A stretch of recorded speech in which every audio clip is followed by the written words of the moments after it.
Betapa rindu hatiku ingin dekat dengan kekasihku. Rabbana hablana minas solihin. Jadikan anak-anak kami anak-anak soleh-solehah. Ustadz, metode cepat hafal Quran itu gimana Pak Ustadz? Quran saya yang ingat dulu aja udah hilang. Dulu waktu di Al-Azhar kuliah, tahun pertama wajib hafal 2 juz, tahun kedua 2 juz, tahun ketiga 2 juz, tahun keempat 2 juz, mata kuliah 13. Kalau nggak lulus 13 mata kuliah, naik bawa 1. Kalau nggak lulus 3 mata kuliah, potong beasiswa 25%. 2 tahun nggak lulus, potong beasiswa 50%. 3 tahun nggak lulus, DO, drop out, diusir dari Al-Azhar, siap-siap buat rakit hanyut dari Sungai Nil ke Sungai Siak. Kejam Al-Azhar, tapi disiplin dia. Pendidikan baik. Nyontek nggak boleh. Kalau ketangkap nyontek, langsung dicabut visa 1 tahun, dipulangkan ke Indonesia. Begitu pulang saya jadi dosen, saya terapkan di kelas, jangan nyontek. Yang nyontek, awas. Kata mahasiswa, sama bapak aja nggak boleh, yang lain boleh. Nah, dulu kami menghafal tuh karena takut nggak naik, takut nggak makan, takut nggak beasiswa, takut putus.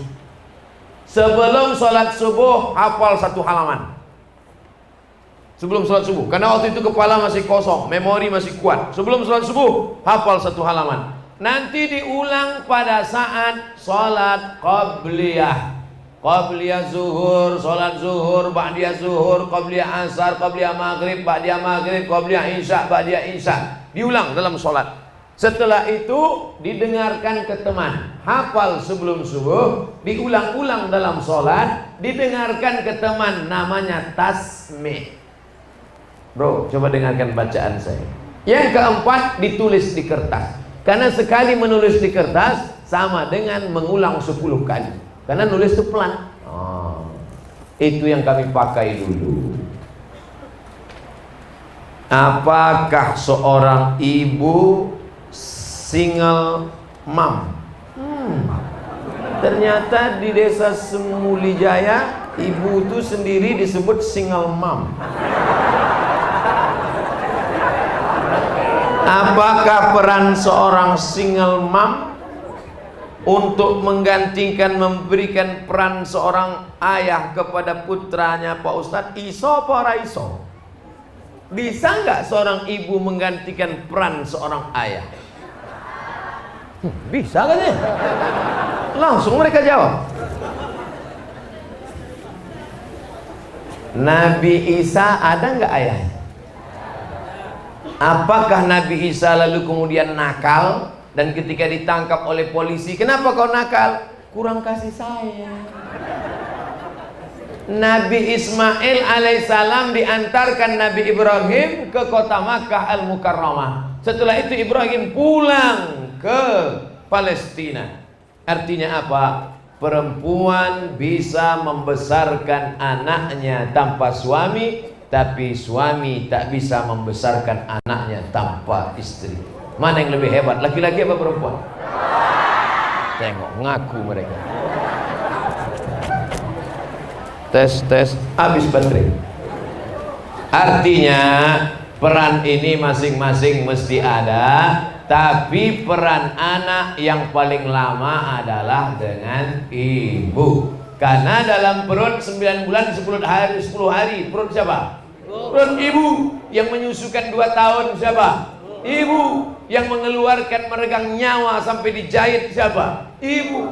Adapun bapak peluk cium, kasih sayang, suruh ngurang bacaan. Makanya ibu sampai 3 kali ummuka, ummuka, ummuka, abuka. Karena ibu yang mengandung, melahirkan, menyusukan. Yang sempurna dapat kasih sayang ibu, dapat kasih sayang bapak, tapi yang lebih adalah ibu.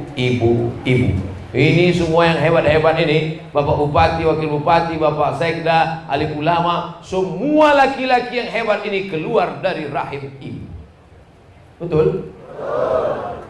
Oleh sebab itu maka jangan pernah menyakiti ibu, karena perempuan adalah tempat kita membalas kasih sayang, mengharapkan turunnya rahmat Allah Subhanahu wa taala. Bagaimana hukumnya bila kita ingin merehab masjid? Bagus. Apakah amal jariah yang membangun masjid pertama akan hilang? Ketika Masjid Nabawi tiangnya batang korma, atapnya pelepah korma, dindingnya labin tanah liat yang dijemur kering dicetak 4, direnovasi oleh Sayyidina Utsman bin Affan. Abu Bakar, Umar, Utsman. Utsman merenovasi pertama Masjid Nabawi. Lalu sahabat komplain, bagaimana dengan yang nyumbang tiangnya? Berarti putuslah pahalanya Utsman. Utsman langsung membacakan hadis yang dia pernah dengar dari Nabi SAW. Man bana masjidan, siapa yang bangun masjid, banallah mislahu baitan fil jannah, maka Allah sudah bangunkan untuk dia satu tempat dalam surga. Mana tahu nanti Masjid Al-Muhajirin masyarakatnya melimpah ruah, rumah ripah loh jenawi, tongkat dan batu jadi tanaman, melimpah ruah rezeki, maka nanti masjid ini kita buat menjadi Islamic Center 2 tingkat insyaallah. Amin. Ada pondok tahfiz Qur'annya, ada tempat praktek dokternya, ada tempat kumpul anak mudanya. Apakah hilang pahala orang yang nyumbang dinding keramik? Tidak, maka tetap mengalir. Kalaupun mau dijual atapnya, maka dijual, duitnya tetap balik lagi ke masjid. Kalaupun dindingnya mau dihancurkan, dindingnya menjadi pondasi masjid atau ke masjid lain, tidak dibuang, tidak digunakan untuk sia-sia, karena dia adalah wakaf. Wakaf itu la yuba'u, tak boleh dijual, wala yuhabu, tak boleh dihibahkan, wala yurasu, tak boleh diwariskan, tapi wakaf kembali kepada wakaf. Makanya yang kemarin sudah nyumbang keramik, nggak perlu ditulis di situ keramik saya. Lalu ketika nanti ada direnovasi, nyari mana keramik saya, mana. Mudah-mudahan yang bangun masjid ini ikhlas, sudah dibangunkan tempatnya di surga. Oh, jadi Ustadz, kalau saya sedekah keramik di akhirat saya nanti dapat keramik. Ya, kalau saya kemarin buat atap di akhirat dapat atap. Ya. Tiba-tiba satu bapak nangis. Kamu kenapa nangis? Saya kemarin cuma ngasih WC, Pak Ustaz. Masa di akhirat cuma dapat WC? Mikirnya jangan logika dunia. A'datul ibadiyas salihin, aku siapkan untuk hambaku yang saleh, mala a'yunun ra'at, belum pernah dilihat mata, wala udhunun sami'at, belum pernah didengar telinga, wala khatara ala qalbi basar, belum pernah terlintas di hati manusia. Maka yang kemarin sedekah WC kamar mandi akan diberikan balasan tak pernah terlintas di hati manusia. Amin.